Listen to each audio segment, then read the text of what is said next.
साकिब एक मुसव्विर था। वो तस्वीर बेचकर अपनी गुजर बसर करता था। साकिब अपने हाथ की बनाई हुई तस्वीर हर जुम्मे को बाजार में लगने वाली गैलरी में बेचा करता था। उसके एक बेटा और एक बेटी थे जो अभी बहुत छोटे थे। इन दिनों उसकी आमदनी कम होकर रह गई थी। लोग उससे फरमाइश करके अपने बुजुर्गों की तस्वीर भी बनवाते थे, जिससे उसकी आमदनी में कुछ इजाफा हो जाता था। मगर उसके जहन में यही बात थी कि उसकी बनाई हुई तस्वीर में यकसानियत आ गई है, इसीलिए वो पहले जितनी फरोख्त नहीं हो रही। गैलरी में गुजारा करना मुश्किल होता जा रहा था। साकिब ने अपनी तस्वीर में नयापन लाने के लिए जंगल में जाकर कुदरती मनाजिर की तस्वीर बनाना शुरू कर दी थी। शुरू में उसके काम में कुछ तेजी आई, मगर फिर आहिस्ता आहिस्ता उन तस्वीरों को भी लोगों ने खरीदना कम कर दिया। एक दिन वो जंगल में तस्वीर बनाने आया था। अभी उसने तस्वीर बनाना शुरू ही किया था कि उसे एक अजीब व गरीब आवाज सुनाई दी। 2-3 बार आवाज सुनाई देने पर वो अपना काम छोड़कर आवाज की सिमत बढ़ा। वहां जाकर उसने देखा कि एक बड़ी सी चिड़िया के दोनों पांव शिकारी के फंदे में फंसे हुए थे। चिड़िया अपने पर मारकर निकलने की कोशिश कर रही थी और इसी से वो अजीब व गरीब आवाज पैदा हो रही थी। साकिब ने अपनी जिंदगी में इतनी बड़ी चिड़िया नहीं देखी थी। जब भी उसने चिड़िया देखी थी वो छोटी होती थी, मगर ये चिड़िया कव्वे की जसामत की थी। साकिब ने उसे फंदे से छुड़ा लिया। उसे आजाद करने को उसका दिल नहीं चाह रहा था, क्योंकि वो गुदड़ी में अच्छे दामों फरोख्त हो सकती थी। मगर फिर उसने सोचा, ये चिड़िया अपने बच्चों के लिए दाना तलाश करने आई होगी। इसके बच्चे इसका इंतजार कर रहे होंगे। अगर ये ना गई तो इसके बच्चे भूखे प्यासे मर जाएंगे।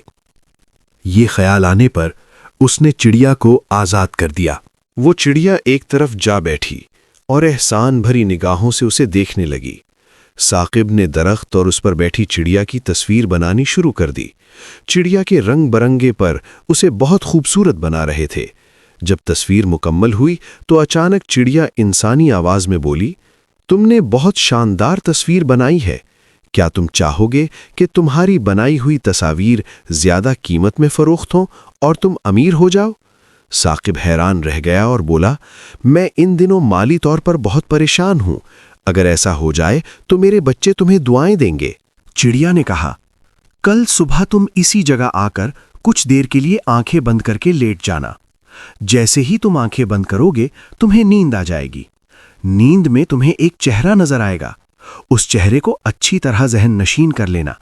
फिर आंख खुलने के बाद उसकी तस्वीर बना लेना और याद रखना, उसे 1 लाख रुपए से कम में हरगिज फरोख्त न करना। साकिब हैरान होकर बोला, 1 लाख रुपए? इतनी बड़ी रकम कौन देगा? चिड़िया बोली, तुम बस मेरी बात मान लो। अगले दिन साकिब ने चिड़िया की बात पर अमल किया। वो एक दरख्त के नीचे लेट गया और आंखें बंद कर लीं। आंखें बंद करते ही उसे नींद आ गई। ख्वाब में उसे एक निहायत खूबसूरत लड़की नजर आई जो एक बाग में खड़ी फूल देख रही थी। साकिब ने उस चेहरे के नक्श अच्छी तरह जहन में महफूज कर लिए। जागने के बाद उसने फौरन उसकी तस्वीर बनाना शुरू कर दी। वो तस्वीर बहुत जल्दी तैयार हो गई और ये उसकी जिंदगी की सबसे खूबसूरत तस्वीर थी। जुमे के दिन वो तस्वीर लेकर गैलरी में गया। लोग तस्वीर को देखकर हैरान रह गए, मगर कीमत सुनकर पीछे हट गए। इसी दौरान शहजादा कमाल वहां आया। उसने तस्वीर देखी और बोला, यह तस्वीर कितने की है? साकिब ने जवाब दिया, 1 लाख रुपए। शहजादा बोला, मैं तुम्हें 2 लाख दूंगा, मगर मुझे इस लड़की का पता बताओ। साकिब ने कहा, यह एक ख्याली तस्वीर है, मैं इसे नहीं जानता। शहजादा गुस्से में आ गया और हुक्म दिया, इसे कैद खाने में डाल दो। जब तक ये लड़की का पता ना बताए इसे आजाद ना किया जाए। साकिब को कैद में डाल दिया गया। 3 दिन गुजर गए। सिपाही रोज आकर उससे पूछते, लड़की का पता बताओ, और वो हर बार यही कहता, मैं नहीं जानता। चौथे दिन सिपाही गुस्से में आ गए और बोले, अगर तुमने लड़की का पता ना बताया तो कल तुम्हारी गर्दन उड़ा दी जाएगी। ये सुनकर साकिब डर गया। अगली सुबह वो बहुत परेशान था और कैद खाने में इधर उधर टहल रहा था। अचानक एक जानी पहचानी आवाज आई, तुम इतने परेशान क्यों हो? उसने देखा तो वही चिड़िया खिड़की पर बैठी थी। साकिब बोला, आज मेरी गर्दन काट दी जाएगी شہزادہ اس لڑکی کا پتہ مانگ رہا ہے مگر میں اسے نہیں جانتا۔ چڑیا بولی، بس اتنی سی بات؟ تم شہزادہ کمال سے کہنا کہ یہ تصویر شہزادی مہناز کی ہے جو اس وقت ایک ظالم جادوگر لبلبا کی قید میں ہے۔ ثاقب بولا، میں کیسے اسے آزاد کراؤں گا؟ چڑیا نے کہا، تم شہزادہ کمال سے کہنا کہ اگر وہ شہزادی کو حاصل کرنا چاہتا ہے تو اسے تمہارے ساتھ سفر کرنا ہوگا، میں تمہاری رہنمائی کروں گی۔ شہزادہ کمال مان گیا۔ وہ سب سفر پر نکلے۔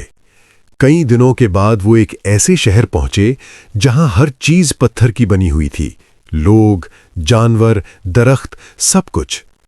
پھر وہ ایک محل میں داخل ہوئے جہاں شہزادی مہناز بھی پتھر بنی ہوئی تھی۔ چڑیا نے کہا، اس میں اعظم پڑھ کر اس پر پھونک دو۔ ثاقب نے ایسا ہی کیا اور شہزادی دوبارہ زندہ ہو گئی۔ اس نے بتایا، جادوگر لبلبا کو مارنے کے لیے اس کے ماتھے پر بنی آنکھ کو ختم کرنا ہوگا۔ جادوگر کا مر جائے گا اور اس کا طلسم بھی ختم ہو جائے گا۔ سب لوگ اصل حالت میں آ جائیں گے۔ وہ ظالم جادوگر کہاں ملے گا؟ وہ یہاں سے دور پہاڑوں میں ایک انسانی چہرے کی شکل میں محل بنا ہوا ہے، اس محل میں رہتا ہے۔ اس محل میں داخل ہونے کا راستہ ہونٹوں سے ہے۔ شہزادی مہناز نے بتایا۔ شہزادہ کمال سے کچھ دیر باتیں کی، دوبارہ سے پتھر کی بن گئیں اور وہ سب جادوگر کے محل پہنچے۔ شدید لڑائی ہوئی۔ جادوگر نے جادو بھی کیا مگر اس میں اعظم کی وجہ سے کچھ اثر نہ ہوا۔ آخرکار شہزادہ کمال نے تلوار جادوگر کی پیشانی کی آنکھ میں گھونپ دی۔ جادوگر مر گیا اور سارا جادو ختم ہو گیا۔ تمام لوگ دوبارہ زندہ ہو گئے۔ شہزادہ کمال نے شہزادی مہناز سے شادی کر لی اور ثاقب کو انعام میں جاگیر دی گئی۔ وہ اپنی بیوی بچوں کے ساتھ خوشحال زندگی گزارنے لگا۔ سٹوری پسند آئے تو لائک ضرور کریں اور برائے مہربانی ایک کمنٹ کر دیا کریں تاکہ اس سے ہماری حوصلہ افزائی ہو سکے، اور بتا دیا کریں کہ آپ لوگوں کو کیسی سٹوری پسند ہے تاکہ میں ویسی ہی سٹوری لے کر آؤں آپ کے لیے۔